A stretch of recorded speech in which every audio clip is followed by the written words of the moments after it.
할렐루야. 네, 보고 싶었습니다. 이렇게 또 예배할 수 있게 되어서 얼마나 감사한지.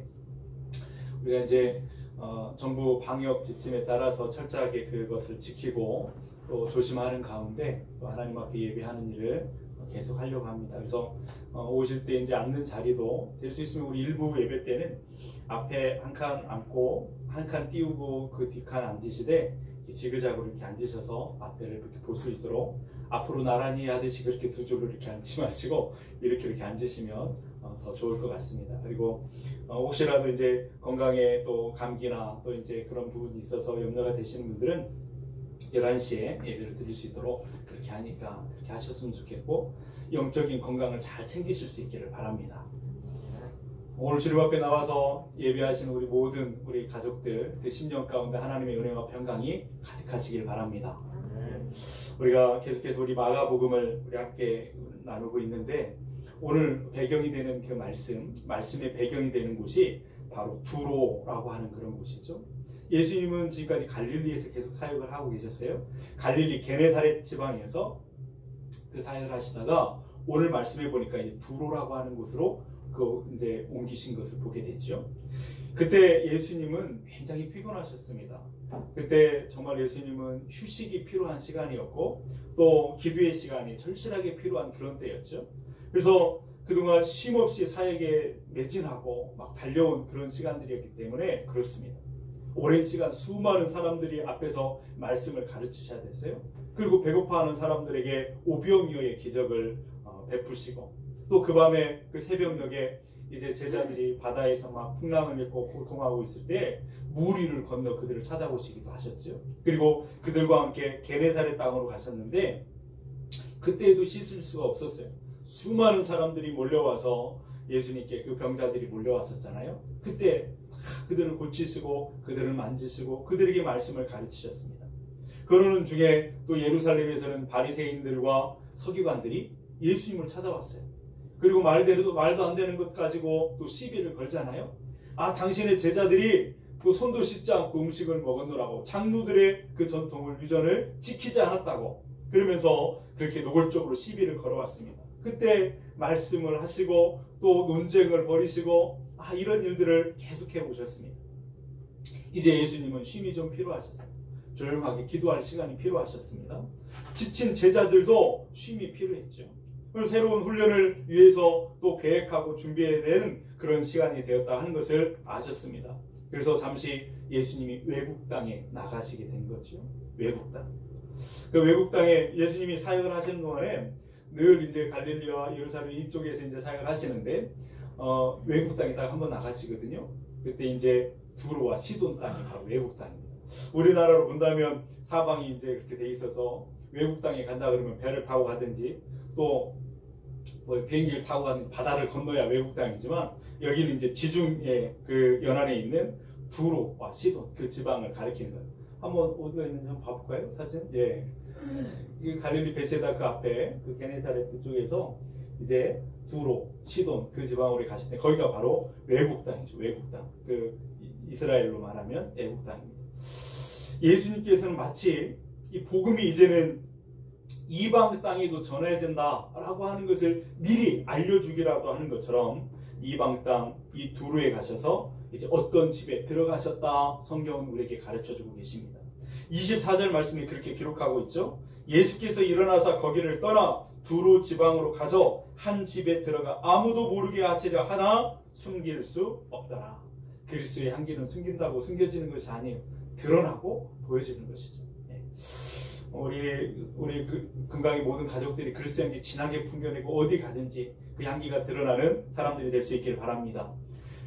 예수님이 들어가셨던 그 집이 유대인의 집이었는지 이방인의 집이었는지는 알 수 없습니다. 그런데 한 집에 들어갔어요. 확실한 것은 그 두로라고 하는 곳에 들어가셨지만 그 이방 지역에서도 예수님은 편히 쉬실 수가 없었다라고 하는 것입니다.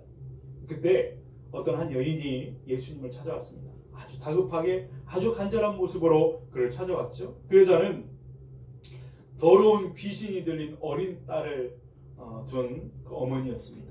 어린 딸을 두었다 그랬으니까 그 여자는 가만히 보면 우리가 상상을 해보건대 나이가 많은 분은 아니었던 것 같아요. 아무튼 무슨 이유인지 알 수 없지만 그 딸은 귀신이 들려 있었습니다. 오늘 본문에 보면 더러운 귀신이다 그렇게 말씀하시죠. 그 동일한 사건을 기록하고 있는 마태복음에 보면 흉악한 귀신이 들렸다 그랬습니다. 그런 표현들을 통해서 본다면 그 딸의 상태가 지금 심각한 상태였다라고 하는 것을 우리가 짐작해 볼 수가 있겠지요. 그러니 그 귀신 들린 딸을 둔 그 어머니의 마음이 어땠겠는가 우리는 짐작해 볼 수가 있겠습니다. 아마 그 여자는, 그 엄마는 자기 딸을 좀 낫게 해보려고 온갖 방법을 다 동원하여 그렇게 노력하고 애썼을 것입니다.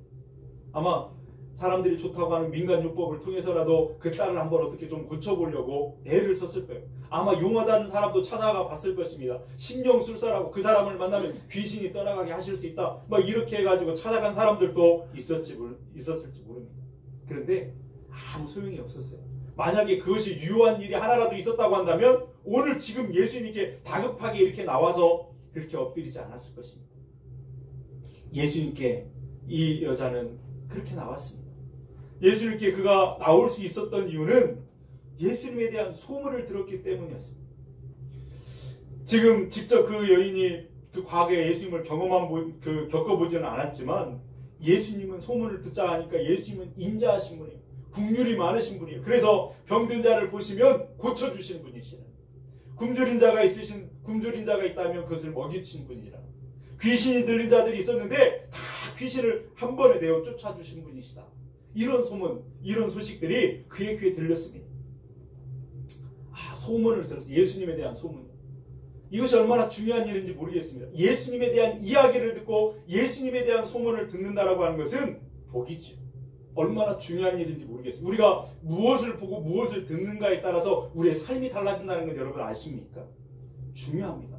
예수님에 대한 이야기, 예수님에 대한 소문을 듣고 살아간다는 건 너무나 중요해요. 여기 와서 하나님 앞에 예배하는 여러분들도 예수님의 소문을 들었기 때문에 이 자리에 오신 것 아니겠어요? 그렇죠? 한 사람도 예수님에 대해서 모르시는데 여기 나오신 분은 한 사람도 없을 거예요. 여러분에게 누군가는 그 소식을 들려주었고 그 은혜를 사모하여 주님 앞에 나오시게 된 것이죠. 중요합니다. 이 여자는 그 들려오는 예수님의 소식을 듣고 예수님에 대한 막연한 믿음을 그 안에 갖게 되었습니다. 그런데 문제는 뭐냐면 그가 가지고 있는 문제가 아주 심각한 문제였습니다. 너무 크고 중대한 문제였죠. 돈으로도 해결할 수 없어요. 그 정성을 다한다고 해서 해결할 수 있는 문제가 아니었습니다. 만약 그 딸이 어떤 신체에 장애가 있었다고 한다면 그냥 그 아이를 위해서 평생 봉사하고 섬기고 그렇게 같이 살면 되지 하는 그런 결심이 있었을 거예요. 그런데 그 어린 딸이 귀신이 들렸단 말입니다. 자신의 능력으로 그 범위를 초월하는 거예요. 자신이 헌신한다고 되어지는 일이 아니에요. 그냥 그 범위를 초월하는 그런 일이었다는 거죠. 순간순간 그 어린 딸이 귀신에 사로잡힐 때는 막 눈동자가 뒤집어지고 막 소리를 지르고 괴성을 지르고 버금을 물고 막 자기 몸을 해하는 그런 일들이 있어요. 한번 그 어린아이의 모습을 생각해 보면 그 딸을 둔 그 어미의 마음이 얼마나 찢어졌겠는가, 얼마나 아팠겠는가 우리는 상상해 볼 수가 있겠습니다. 25절 말씀해 보니까 이 여자가 예수님이 오셨다라고 하는 소문을 듣고 이제 곧 지체하지 않고 곧 그 소식을 듣자마자 예수님께 달려왔던 것을 보게 되죠. 예수님에 대한 소문을 듣자마자 그 여자의 마음이 막 불붙는 것 같았습니다. 그래서 예수님께 가면, 예수님을 만나면 내 안에 있는 나의 이 문제가 해결될 수 있다라고 하는 마음의 소망, 희망, 그 믿음이 그 안에서 불붙는 듯 하였습니다. 그래서 예수님께 곧바로 달려나와 그 발 앞에, 그 발 아래 엎드리게 되는 것이죠. 발 아래 엎드렸다. 엎드리는 것, 주님 앞에 나온 사람의 태도, 예배자의 태도가 바로 그것이죠. 그러면서 오직 한 가지 소원을 예수님께 간곡하게 부탁드립니다. 자기 딸에게서 흉악한 그 귀신을, 더러운 귀신을 쫓아내달라고 하는 그런 부탁이죠. 성경은 이 여자가 어떤 사람인가 하는 것을 우리에게 그 정보를 주고 있는데, 이 여자는 헬라인이요 수로보니게 족속이다 라고 하고 그 신분을 우리에게 밝혀주고 있습니다. 우리가 보통 성경을 읽으면서 이 여자는 어떤 사람일까 우리가 상상해보는데 대부분 그런 선입견을 갖고 있어요. 이 여자는 아마 깊은 어떤 산골에 이름 없는 동네에 가난하고 못 배우고 어떤 그런 아주 불쌍한 그런 여인이 아닐까 우리는 그렇게 생각하면서 이 말씀을 볼 때가 있습니다. 왜냐하면 이 여자는 이방인인데다가 우리는 뭐 유대인이면 선택된 백성이고 이방인이면 뭐 이런 어떤 그런 생각들이 있어요. 이방인인데다가 귀신 들린 딸을 두고 있다라는 게. 그리고 막 예수님께 지금 달려와가지고 막 예의도 없이 막 소리, 그 마태복음에 보면 막 예수께 소리를 지르거든요. 다윗의 자손 예수의 나를 불쌍히 여기소서. 오직 답답했으면 뭐 제자들이 시끄럽다고 예수님 좀 어떻게 해가지고 보내달라고 막 이럴 만큼 그런 막 그렇게 때를 쓰면서 애원하는 모습이 마치 불쌍한 어떤 거린과 같은 그런 모습을 하기에 우리는 상상하기를 이 여자는 가난하고 불쌍하고 어떤 좀 이렇게 그런 사람이 아닐까 생각을 합니다. 그런데 성경을 가만히 보면요, 오늘 이 마가복음의 말씀을 보면 실제는 그렇지 않았다라고 하는 것을 알 수 있어요.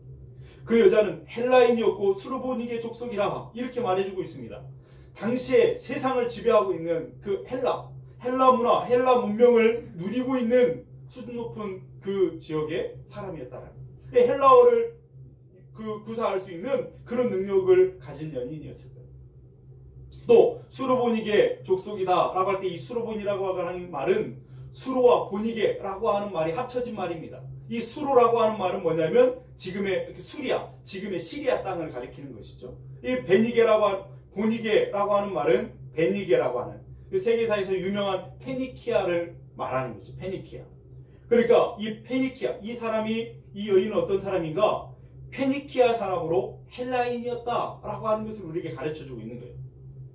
여러분, 당시에 페니키아 사람은 미술이나 공예에 아주 뛰어난 능력을 갖고 있었던 사람이었다는 것이죠. 그래서 또 무역을 통해서 큰 부를 축적하고 풍요롭고 잘 사는 그런 동네 사람이었다라고 하는 것을 오늘 성경은 우리에게 가르쳐주고 있습니다. 그러니까 아마 이 여인이 우리가 생각하는 것처럼 가난하고 천박하고 못 배우고 이런 불쌍한 여인이 아니라 사실은 어쩌면 상당한 어떤 사회적인 지위를 가졌던 집의 부인 아니면 사모님 정도 되지 않았을까라고 하는 상상을 충분히 할 수가 있다는 거죠.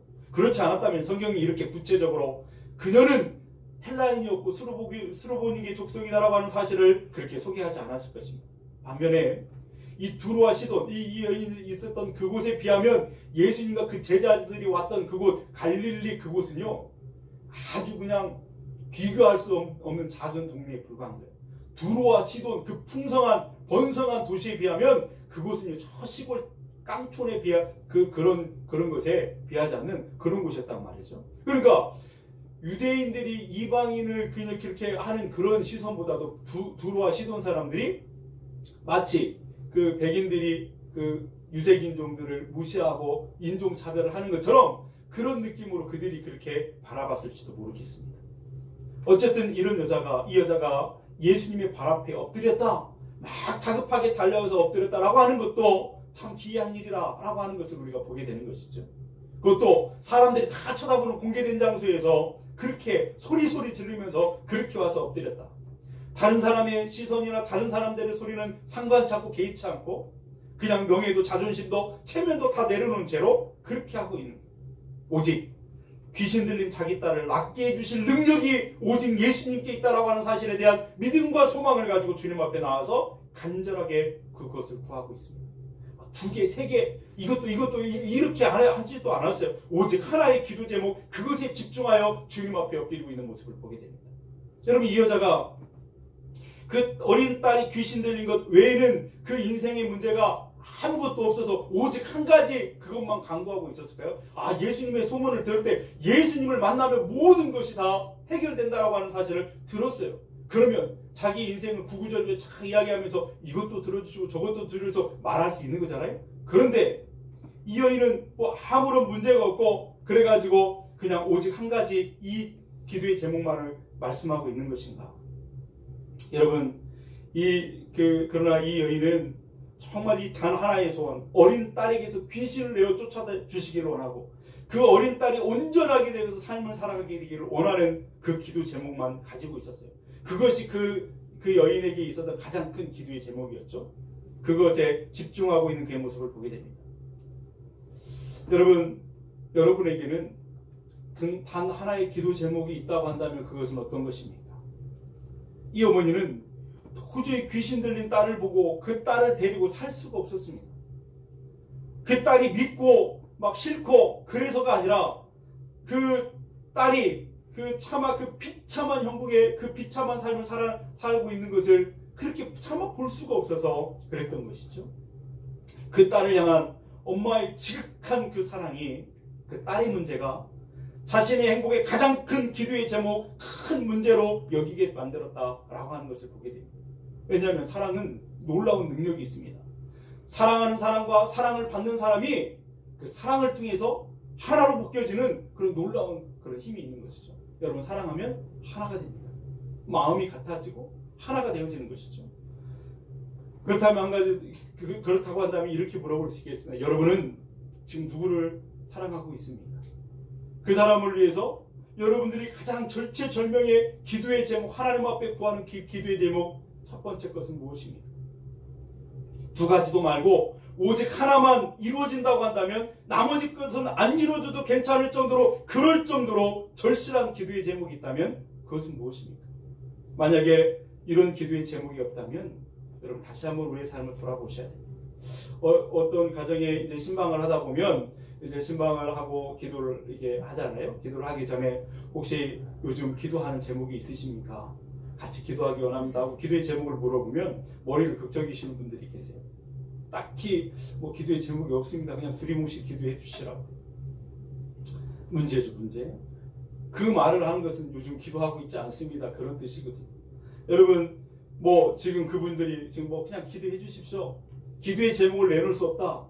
뭐 그 사람들은 뭐 전혀 근심도 걱정도 염려도 없는 그냥 모든 삶이 수풍에 돛단 듯이 흘러가는 그런 삶이기 때문에, 천국을 누리고 있는 삶이기 때문에 그렇게 말하는 것일까?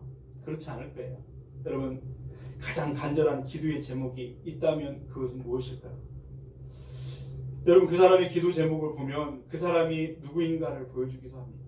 그리고 그 사람이 진짜 사랑하고 있는 것이 무엇인가를 기도의 제목에서 볼 수도 있습니다. 이 여자는 그 딸을 정말로 사랑했습니다. 아마 자신이 미치고 자신이 귀신이 들리고 자기 딸이 온전해질 수 있다고 한다면, 그렇게 바꿀 수만 있다면 이 여자는, 이 엄마는 기꺼이 그렇게 했을 것입니다. 왜냐하면 그 딸이 그 미쳐서 그 비참한 형국에 있는 것을 차마 볼 수 없었기 때문에 그렇죠. 여러분에게는 그런 소원이 있으십니까? 누구를 사랑하고 그를 위해서 간절한 소원이, 기도의 제목이 있는가라고 묻는 것입니다. 이 여자에게는 돈도 명예도 물질도 무슨 인기도 아무것도 필요 없었습니다. 오직 그에게 가장 중요한 그것은 바로 그것 하나였어요. 귀신 들려 비참하게 고통받고 있는 자기 어린 딸이 온전해지는 것입니다. 그리고 그것을 근본적으로 해결해 주실 수 있는 분은 오직 예수 그리스도 한 분밖에 없다라고 하는 사실을 이 여인은 마음 깊이 믿으면서 주님 앞에 나와 엎드려 있는 것이죠. 지금 우리의 삶의 가정에는 뭐 자녀들이 귀신이 들린 것도 아니고 병이 들린 것도 아니고 특별히 어떤 문제가 있는 것도 아닐 수 있겠습니다. 그러나 여러분, 하나님은 여러분을 통해서 하나님의 뜻을 이루기를 원하세요. 기도의 제목이 있어야 되겠죠. 주님을 위해서, 하나님의 나라를 위해서, 자녀를 위해서, 내 남편과 내 아내를 위해서 간절하게 기도할 수 있는, 그를 사랑하여 하나님 앞에 구할 수 있는 기도의 제목이 있어야 될 줄로 믿습니다. 그 기도의 제목을 가질 수 있는 저와 여러분들 될 수 있길 바랍니다. 오늘 우리가 수많은 문제들을 갖고 이 땅을 살아가잖아요. 딸의 문제, 그 딸의 문제는 이 여인에게 절망이었습니다. 고통이었습니다. 그러나 그 동시에 그녀가, 이 엄마가 예수님 앞에 나아가게 만드는 이 문제는 그 끈이 되었다라고 하는 것을 보게 되죠. 삶에 부딪히는 위기와 문제들을 가만히 보면 우리를 예수님께로 인도할 때가, 그것이 우리를 인도할 때가 얼마나 많이 있는지 모릅니다. 우리가 오늘날 참 수많은 문제들을 안고 이 땅을 살아가는데, 질병과 경제적인 문제, 또 관계, 또 악령의 악한 그 더러운 것들의 공격, 이런 것들에 대해서 너무 많은 문제들을 갖고 있습니다. 그 모든 것들이 다 주님 앞에 나아가는 충분 조건이 되는 줄로 믿습니다. 그 문제를 가지고 주님 앞에 나와 간절하게 구할 수, 이 여인처럼 간절하게 구할 수 있는 예배자들, 기도자들이 될 수 있기를 바랍니다. 문제는 뭐냐면, 문제가 있음에도 불구하고 내 사랑하는 자녀들이 귀신이 걸린 건 아니지만 세상의 문화에 휩쓸려서 하나님을 저버리고 세상의 가치에 그렇게 흔들리고 있음에도 불구하고 그냥 넉넉히 가만히 앉아있다라고 하는 것이 문제라는 거예요. 주님께 나오지 않습니다. 주님께 절박한 기도의 제목을 내어놓지 않습니다. 이것이 진짜 문제인 거죠. 두로와 시돈에 이 여인만 있었겠습니까? 오히려 이 갈릴리 지역보다 더 많은 그 사람들이 거기서 모여서 번성을 누리고 있는 그런 도시였잖아요. 그 많은 사람들 중에서 오늘 본문에 이 여인만 주님의 이 은혜를 입은 것처럼 성경은 소개를 하고 있다라고 하는 것은 여러분 정말 특이한 일 아니겠어요? 왜 그럴까요? 그녀만이 여기에 성경에 기록되고 있는 이유는 그녀만 예수님께 찾아왔기 때문에 그렇습니다. 은혜를 사모하며 기도의 제목으로 절박하게 주님 앞에 나왔기 때문에 하나님의 은혜를 입은 것이죠. 여러분, 이 여자는 자신이 가진 모든 가능성, 그 모두 할 수 있는 모든 것들이 다 벽에 부딪히고 할 수 없는 상황이 되었을 때 그녀는 주님 앞에 두 손 들고 항복하는 모습으로 주님 앞에 나와 엎드렸습니다. 마태복음 15장 22절에 보면 이렇게 기록하죠. 가난한 여자 하나가 그 지경에서 나와서 소리질러 이르되 주 다윗의 자손이여 나를 불쌍히 여기소서 내 딸이 흉악하게 귀신 들렸나이다.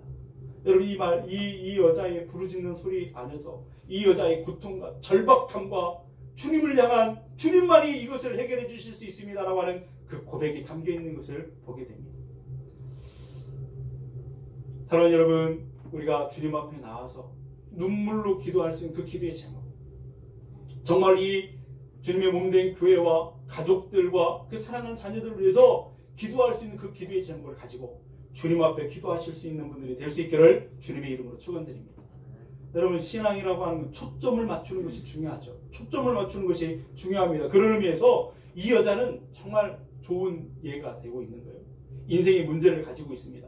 예수님의 소문을 들었어요. 지체하지 않고 듣자마자 그 주님 앞에 나와서 매달립니다. 그분 발 앞에 엎드리죠.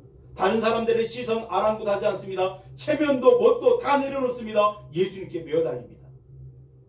이게 좋은 예입니다. 신앙 초점을 맞추는 거예요. 그런데 정말 뜻밖의 놀라운 일이 그 다음에 벌어져요. 예수님이 그 여자의 간절한 그것을 보면서 입을 열어 말씀하시는 것이 우리를 놀랍게 합니다. 27절 말씀을 우리 한번 같이 읽어볼까요? 예수께서 이르시되 자녀로 먼저 배불리 먹게 할지니 자녀의 떡을 취하여 개들에게 던짐이 마땅치 아니하니라. 아멘. 아니, 이 말씀을 가만히 보면 아무리 좋게 생각하려고 하고 아무리 이해하면서 이 말씀을 읽어보려고 해도 예수님이 하신 이 말씀은 너무나 비인격적이에요. 너무나 사람을 그냥 비참하게 만드는 너무나 심한 말씀이 아닌가 우리는 생각하게 되는 것입니다. 여기서 예수님이 자녀라고 이렇게 부른 이 자녀는 유대인을 가리키는 이스라엘 백성들, 지금 당시에 유대인들이 이방인을 그렇게 멸시하고 모욕하고 경멸할 때, 또 이단들을 그렇게 말할 때 개들이라고 그런 표현들을 썼어요. 그런데 예수님이 그 자비롭고 은혜롭고 그 국률이 많으신 그 예수님이, 사랑 많으신 예수님이 몸소 그 입술에 그 이방인들을 가리켜서, 그 이방인 여자를 가리켜서, 그 간절하게 엎드린 그 여자를 가리켜서 그렇게 말씀하신다. 어떻게 이것을 이해할 수 있을까? 그러면서 말씀하신 이렇게 말하는 자녀로 먼저 배불리 먹게 할지니 무슨 말이겠어요? 내가 만약에 기적을 일으켜야 된다고 한다면 그것은 가장 먼저 이스라엘 백성들, 유대인들이 혜택을 받아야 될 것이다. 내가 만약 사람에게 무엇을 준다고 한다면 그 혜택도 먼저 유대인들이 받아야 될 것이다. 그것을 자녀에게 줘야 될 것인데 그것을 개들에게, 너 이방인들에게 주는 것은 합당하지 않다. 이런 말씀을 하시는 거예요. 마치 그녀의 간절한 간구를 거절하시는 것 같은 그런 말씀을 하고 계십니다. 어떻게 예수님이, 아니 이방인과 그렇지 않아도 이방인과 유대인 사이에 그 장벽이 엄청 높은데, 아니 마치 예수님이 이방인과 그 유대인들의 장벽을 더 높게 만드는 것처럼 혈통으로 그들을 차별하고 계시는가? 어떻게 그럴 수 있을까? 이 여인을 개라고 어떻게 부르실 수 있을까? 그렇게 심한 말을, 상처난 곳에 휘벼 파고 있는 그런 말씀을 하실까 우리는 생각하게 됩니다. 그런데 여러분, 이 말씀을 가만히 궁금하게 생각하면 이 말씀은 예수님의 본심이 아니었다는 것을 알 수 있어요. 이 여자의 믿음을 시험하기 위해서 하신 말씀이라는 사실을 우리는 깨닫게 됩니다. 이 여자를 넘어뜨리고 더 아프고 슬프게 하려고 하신 말씀이 아니라 이 여자의 마음에 있는 그 믿음, 숨겨져 있던 믿음을 드러내기 위해서, 그 마음에 있는 그 믿음을 더 크게 불러일으키기 위해서 예수님이 이런 표현으로 이 여자의 마음을 시험하고 있다라고 하는 것이죠. 테스트하고 있다라고 하는 것이죠. 만약에 이 여자에 있는 마음이 진짜 참된 믿음이 아니었다고 한다면, 다시 말해서 그냥 예수님께 그냥 예수님이 뭐 병 고친다더라, 귀신도 쫓아낸다, 그냥 믿자야 본전이니까 한번 가볼까 하고 나왔다고 한다면 많은 사람들이 그렇게 나오지 않겠습니까? 만약에 이 여자도 그런 마음으로, 그런 정도의 믿음으로 예수님께 나왔다고 한다면, 예수님이 이런 말씀을 하실 때에 이 여자는 땅에 침이라도 뱉고 집으로 돌아가 버렸을 겁니다. 예수님은 지금 이 여자의 믿음을 시험하고 계세요. 예수님이 이 여자의 그 안에, 예수님은 하나님이시잖아요. 마음 중심을 꿰뚫어 보시는 분이세요. 이 여자의 믿음을 모르실 리가 없습니다. 잘 알고 계십니다. 그런데 왜 이렇게 시험하실까?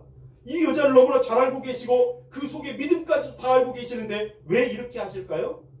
그것은 이 여자를 위해서입니다. 이 여자를 바라보고 있는 수많은 사람들을 위해서입니다. 오늘 이 말씀을 읽고 있는 우리들을 위해서 이렇게 말씀하고 있는 것입니다. 여러분, 고백을 받기를 원하십니다.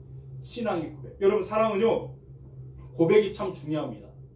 여러분, 어떻게 결혼들을 하셨습니까? 고백받고 하셨지요? 고백이 중요해요. 사랑은요, 고백이 참 중요합니다. 고백할 때 놀라운 힘이 자기 안에서 솟구쳐 올라오게 되는 거거든요. 여러분, 하나님은 이스라엘 백성들에게, 사랑하는 자녀들에게 그렇게 말씀하세요. 너희들은 이렇게 찬양하라. 너희는 이렇게 하나님을 높이라. 그러면서 그렇게 고백하라고 자꾸 그렇게 가르쳐 주는 것을 우리는 성경 말씀을 읽으면서 깨닫게 됩니다. 이렇게 찬양하라고. 하나님은 높으시고 위대하시고 하나님은 자비로우시고 하나님은 긍휼이 많으시고 하나님은 사랑이 많으신 분이라고 고백해라. 성경은 우리에게 가르쳐줘요. 하나님은 당신이 어떤 분이신가를 너무나 잘 알고 계심에도 불구하고 왜 그것을 우리에게 찬송하라고, 고백하라고 말하는 것일까? 그 고백을 통해서 그렇게 함으로써 이스라엘 백성들의 마음에 하나님을 더 사랑하는 마음이 더 견고해지고, 하나님의 위대하심 앞에서 헌신하고자 하는, 하나님을 기쁘시게 하고자 하는 거룩한 영광을 마음에서 불러일으키기 위해서 하나님이 그것을 우리에게 요구하신다라고 하는 것입니다. 그래서 그것은 우리에게 너무나, 그 고백은 너무나 중요한 것입니다. 하나님을 향한 사랑 고백, 하나님을 향한 신앙의 고백을 분명히 하게 하실 수 있는 우리 삶이 될 수 있길 축복합니다. 여러분, 그래서 부르는 찬양이 좋은 이유가 거기에 있는 거잖아요. 여러분, 찬양은 우리로 하여금 곡조로 우리의 마음을 하나님 앞에 고백하게 만드는 놀라운 힘이 거기에 있습니다. 마음이 무너졌을 때, 공고할 때, 메마를 때, 조용한 기도 찬양을 들을 때, 또 찬양을 부를 때 우리의 마음에 다시 한번 하나님을 향한 사랑이 다시 한번 부릴 때도 일어나고, 하나님의 그 사랑 앞에 눈물을 짓게 되고 하나님을 기쁘시게 하고 싶은 열망이 우리 안에 다시 살아나게 되는 것 아니겠습니까? 고백이 중요합니다. 하나님 앞에 고백이 중요한 거예요. 우리가 모르는 것을 고백하는 것이 아니라, 전혀 모르는 것을 고백하라는 것이 아닙니다. 아는 것, 이미 우리에게 주셨던 그것, 알고 있는 것, 없는 것이 아니에요. 이미 있는 것을 고백함으로써 하나님께서는 우리의 그 마음을 다시 부릴 때 일어나게 하시기를 원하신다는 거예요. 마치 꺼졌던 엔진에 시동을 거는 것 같은 그런 것을 우리가 원하십니다. 얼마 전에 그냥 뭐 집에 그 차를 며칠 이렇게 받쳐놨더니 시동 어디 나가려고 했더니 시동이 잘 안 걸려. 덜덜덜덜 그러더라고요. 아, 오랫동안 세워뒀더니 그런 것 같아요. 그래서 겨우 그냥 막 애써가지고 시동을 걸었죠. 덜덜덜덜 하다가 부릉 하고 걸렸어요. 그리고 그 차를 타고 이제 막 이렇게 돌아다니고 한참을 돌아다니다가 다시 세워놓고 그 다음날 시동을 켜려고 했더니 어떻게 됐을까요? 부릉 살아나요. 금방 살아나게 되는 거죠. 마치 다시 시동을 켜면 다시 이렇게 부릉 살아나게 되는 것처럼 하나님은 우리에게 그렇게 고백을 통해서 우리 안에 부릴 듯 그 믿음과 하나님을 향한 사랑을 일어나게 하시기를 원하세요. 고백을 통해서. 그러니까 이 여자가 절대로 이 여자를 무시하거나 함부로 하시려고 하신 것이 아니라, 예수님의 그 말씀 속에는 사랑하는 딸아, 네 안에 네 안에 그 나를 향한 그 믿음이 있다라는 것을 나는 알고 있다. 네가 그런데 한 번 더 고백하기 바란다. 힘을 내서 한번 고백해봐라. 더 한번 분명하게, 더 또렷하게, 더 크게 한번 나를 향해서 고백해봐라. 내가 너의 문제를 해결해 줄 수 있다라고 하는 것을 고백해봐라. 나를 도와달라고 고백해봐라. 나를 불쌍히 여기달라고 고백해봐라. 주님을 고백해보라고 그렇게 말하고 있는 거예요. 넘어져 있는, 절망에서 쓰러져 있는 그 여인을 확 잡아 일으키는 것처럼 그렇게 주님은 그를 격려하고 위로하시고 계시는 것이죠. 그래서 이 여자는 예수님의 그 부르심 앞에서 응답합니다. 반응하지요. 처음에 예수님께서 거절하셨지만 자신이 거절받는 것에 집중하지 않았습니다. 자기를 무시하는 것 같은 그 단어에 집중하지 않았습니다.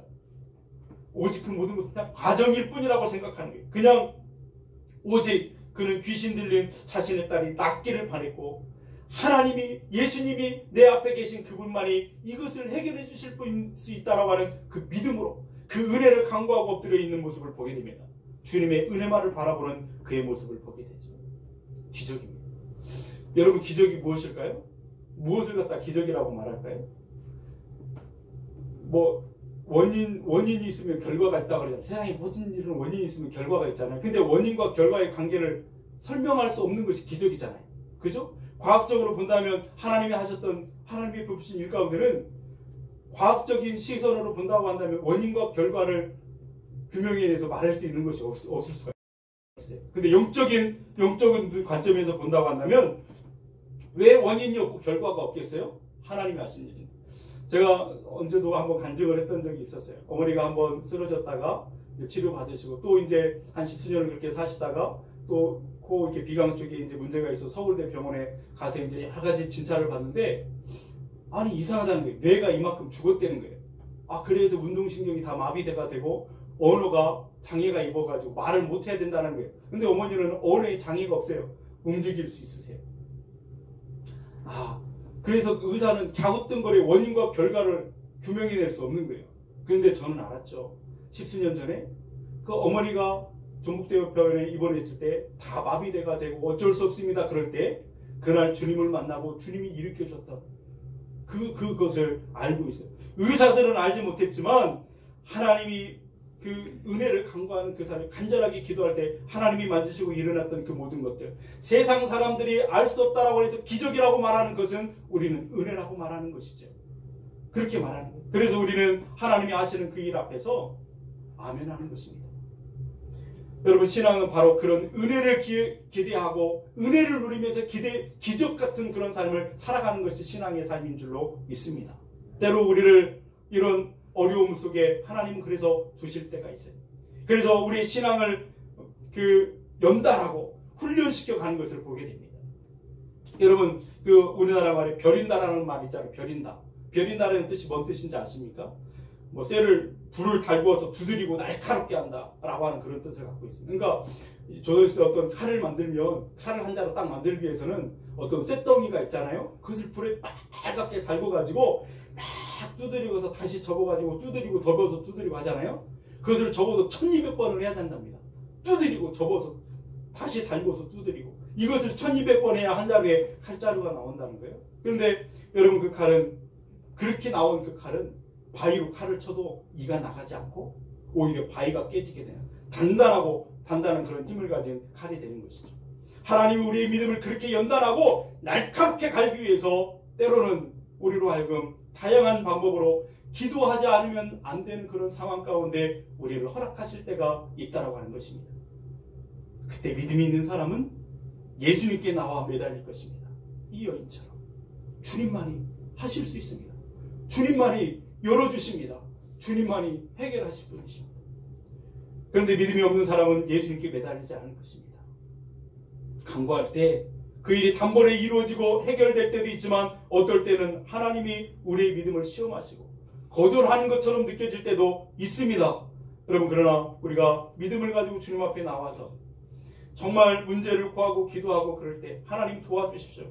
예수님 외에는 이런 일을 하실 수 있는 분이 없습니다. 예수님 도와주십시오. 그 믿음 갖기를 주님이 원하고 계십니다. 그러면 하나님은 거기 한 번 더 그렇게 우리에게 말씀하실 때가 있습니다. 네 안에 그 믿음을 더 크게 하기 위해서, 나를 믿음으로 굳건하게 세우기 위해서 너의 믿음을 한번 들어보자. 그렇게 말씀하실 때가 있다는 거예요. 주님을 포기하지 않고 반드시 엎드려 기도할 때 하나님은 반드시 응답하시는 분임을 우리는 믿습니다. 그때 이 여자처럼 자녀로 먼저 배불리 먹게 할지니 자녀의 떡을 취하여 개들에게 던짐이 마땅하지 않다. 단칼에 그 강구를 잘라버리는 것 같은, 거절하는 것처럼 보이는 그런 것을 우리가 만날 때가 있지만 그것은 그녀를 괴롭게 하려고 하는 것이 아니라 그를 시험하여 일으켜 세우시려고 하는 하나님의 뜻이겠다는 사실을 우리가 알게 되는 겁니다. 여자의 믿음이 그 안에서 그 하나님 그 주님의 마음이라 그 마음을 깨달은 것처럼 마치 그녀는 믿음으로 그 안에 있는 믿음이 진짜 믿음이라는 것을 증명해 보입니다. 입증하죠. 그러면서 예수님이 기대하셨던 믿음을 보여줍니다. 뭐라고요? 옳습니다. 맞습니다, 주님. 상아래 개들도 근데 그 주인의 아이들이 떨어뜨린 그 부스러기를 먹지 않습니다. 계치구를 받으면서도 이 여자는 그것을 개의치 않습니다. 주님이 자기를 뭐라고 하시든지 유대인들이 자기들을 이방인들을 어떻게 바라보든지 거기에 있는 많은 사람들이 자기를 멸시하고 바라보든지 상관하지 않았습니다. 그녀는 분명하게 예수님은 귀신 들린 자를 온전케 하실 수 있는 능력이 충분히 그분 안에 있고 내가 그분 앞에 있으니 그분이 맘만 먹으면 내 삶의 문제는 언제든지 열려지고 풀려진다는 사실을 굳게 믿고 있었습니다. 주님, 나를 개로 여기셔도 괜찮습니다. 나는 개입니다. 맞습니다. 그런데 개들도 주인의 상에서 떨어지는 그 부스러기를 먹지 않습니까? 나에게 부스러기 은혜라도 좋으니 주십시오. 그 부스러기 은혜라고 하는 것은 말씀만 하시면 내 딸이 귀신에서 노인받게 될 줄로 믿는다라고 하는 그것이었습니다. 그 여자 안에 감춰졌던 주님을 향한 믿음이 막 솟구쳐서 터져나오는 그런 모습을 우리가 보게 되는 것 아니겠습니까? 예수님께서 그 여자의 모습, 믿음을 보셨습니다. 얼마나 기뻐하셨습니까? 그녀를 그렇게 세우실 때 그 여자가 믿음으로 반응하는 모습을 보면서 예수님이 얼마나 기뻐하셨을까? 유대인에게도 이런 믿음을 쉽게 볼 수가 없는 건데 이방인 이 여인에게서 그 놀라운 믿음을 보신 것입니다. 예수님, 나를 불쌍히 여겨주세요. 내 딸을 고쳐주세요.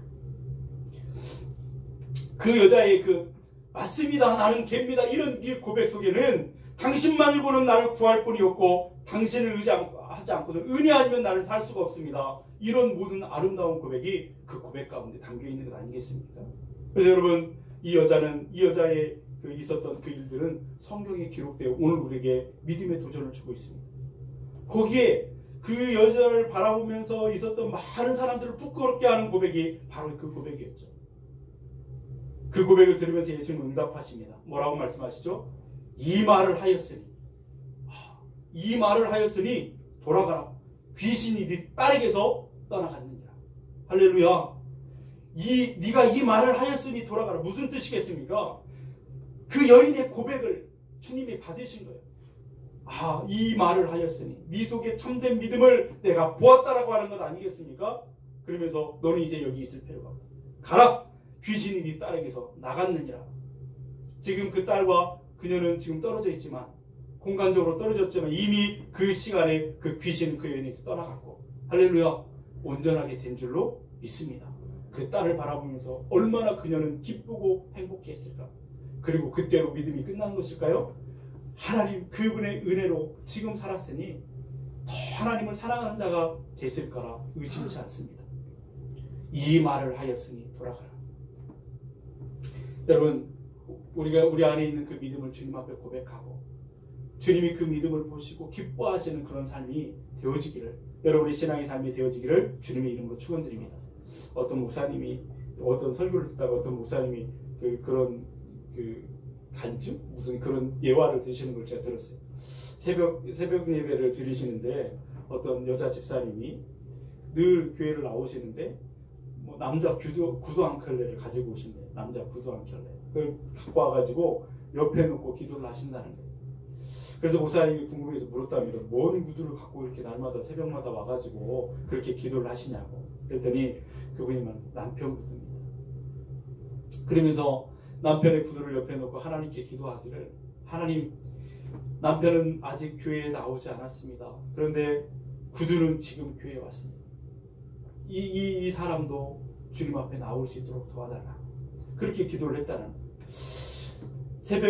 새벽마다 일어나서 불신 남편의 그 구두를 두 짝을 가슴에 품고 예배당에 달려 나오는 그 여집사님의 그 모습이 마치 하나의 고백, 삶의 고백이지 않겠습니까? 하나님이 하실 수 있습니다. 나는 못합니다. 그런데 하나님께 맡겨드립니다. 하나님이 그 마음을 열어주시고 하나님이 그 걸음을 인도하셔서 구원시켜달라. 그 놀라운 고백이 거기에 담겨있는 것 아니겠어요? 주님을 향한 고백입니다. 자신의 마음이 이렇게 간절하다고 하는 그 고백을 삶으로 고백하고 있는 것이죠. 주님이 나의 남편을 그렇게 예수 믿게 만들어 주시지 않고 나는 행복할 수 없다. 만약에 그 남편을 하나님이 인도하셔서 이렇게 한다면 나는 그보다 더 기쁠 수가 없겠습니다. 주님이 하실 수 있습니다. 그 고백이에요. 여러분, 이 성경에 나와 있는 이 귀신 들린 어린 딸을 둔 이 여자는 그 고백을 통해서 이제 그 고백을 하고 주님의 그 믿음을 인정받았습니다. 사랑하는 여러분, 우리가 이 말씀을 통해서 이 여인처럼 주님을 향한 간절한 믿음 갖기를 소원합니다. 간절한 믿음을 가지고 그 믿음을 표현해낼 수 있기를 바랍니다. 고백할 수 있기를 바랍니다. 더 간절하게 내 사랑하는 자녀들이 그냥 신앙생활을 하지 않고 그냥 세상에서 방황하고 시간을 낭비하고 있음에도 불구하고 간절한 기도의 제목이 되지 않고 있다고 한다면 여러분 다시 한번 생각해 보셔야 돼요.